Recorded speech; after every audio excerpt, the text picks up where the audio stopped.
Hello viewers, I hope you all are doing fine. तो friends, आज का जो हमारा टॉपिक है protection of women under domestic violence act 2005। ये काफ़ी इंपॉर्टेंट टॉपिक है और इस टॉपिक का मेन सोर्स जो है वो सेक्शन 498 ए है आईपीसी का। फ्रेंड्स, जो ही हमारे माइंड में ये टर्म रिफ्लेक्ट होती है डोमेस्टिक वायलेंस, डोमेस्टिक मीन्स घर या घरेलू, वायलेंस मीन्स हिंसा। तो डोमेस्टिक वायलेंस का मतलब होता है घरेलू हिंसा। तो इस चीज़ का लाभ एक लेडी ले सकती है अपने हस्बैंड के ख़िलाफ़ या इन लॉज के ख़िलाफ़, या अगर कोई लिव इन रिलेशनशिप में रह रहा हो तो पीड़ित महिला जो होती है वो अपने पार्टनर के ख़िलाफ़ ले सकती है। यहाँ पे क्वेश्चन ये अराइज होता है कि डोमेस्टिक वायलेंस में कौन कौन सी चीज़ें आती हैं।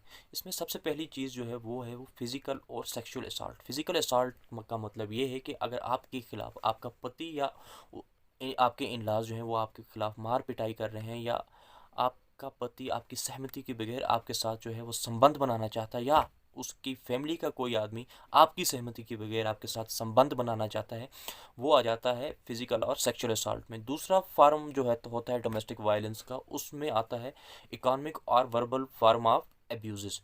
यानी कि अगर एक पीड़ित महिला वो कोई जॉब में है या कोई बिजनेस कर रही है, उसकी आमदनी का ठीक ठाक ज़रिया है, उसकी परमिशन के बगैर उसका पति या उसके इनलाज उसका पैसा हथिया लेते हैं, तो ये चीज़ें जो हैं वो इकोनॉमिक एब्यूज़ में आ जाती हैं। और वर्बल एब्यूज़ में, अगर एक लेडी कंसीव नहीं कर रही है, मैं आपको एग्जांपल के तौर पे समझा रहा हूँ, तो उसको ताने दिए जा रहे हैं, या वो डॉवरी नहीं लेके आती, या उसका जो जो ताल्लुक होता है वो उतने अच्छे घर से नहीं होता, वो मैनेज नहीं कर पाते उतनी डॉवरी, तो उस पर अगर उसको ताने दिए जाएं, ये चीज़ें आती हैं वर्बल एब्यूज़ में। और उसके साथ साथ अगर एक लेडी कंसीव नहीं कर पा रही due to some medical reasons, या कंसीव नहीं करना चाहती, तो अगर उस पे उस लेडी को ताने दिए जाते हैं या उसके साथ मेंटल टार्चर किया जाता है, ये जो है ये भी जो है डोमेस्टिक वायलेंस में ये चीज़ें भी आती हैं।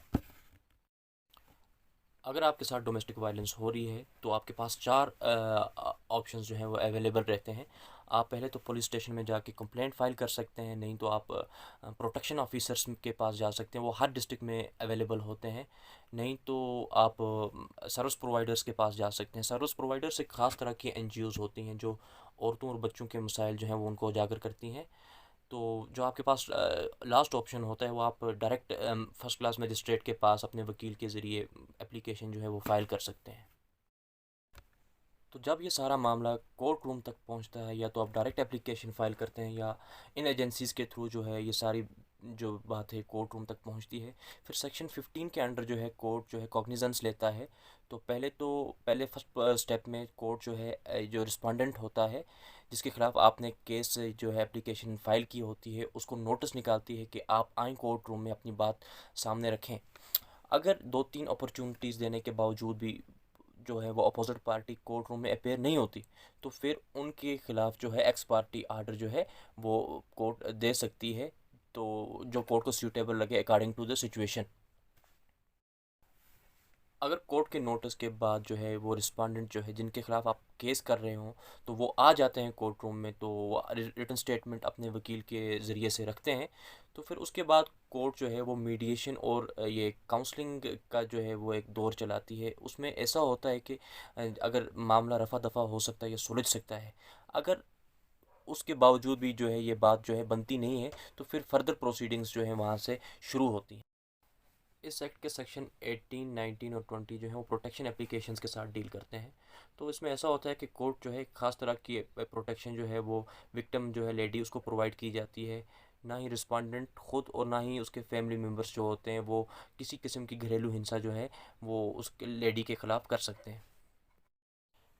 नेक्स्ट जो स्टेप होता है उसमें कोर्ट इंटीरिम ऑर्डर्स डिसाइड करता है, फिर एविडेंसेस का जो है मरहला आता है, फिर जो विक्टिम लेडी होती है उसे उसमें प्रूफ्स देने पड़ते हैं कोर्ट के सामने कि जो उसके साथ जो है डोमेस्टिक वायलेंस हुई होती है, फिर arguments, examination, cross examination, and then जो है फिर फाइनल ऑर्डर्स पे बात पहुंचती है।